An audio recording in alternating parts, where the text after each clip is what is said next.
If you need to cancel a pending transaction on Instagram, follow these straightforward steps to ensure the process goes smoothly. Step 1. Open the Instagram app. Launch the Instagram app on your mobile device and log into your account if you haven't already. Step 2. Go to your profile. Tap on your profile icon located at the bottom right corner of the screen to access your profile page. Step 3. Access settings. In your profile, tap on the 3 horizontal lines in the top right corner to open the menu, then select Settings at the bottom of the list. Step 4. Navigate to Payments. Within the Settings menu, look for the Payments option. Tap on it to view your transaction history and pending transactions. Step 5. Cancel the transaction.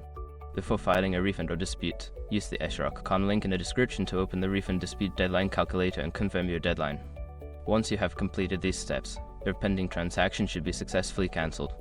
If you encounter any issues, consider reaching out to Instagram support for further assistance.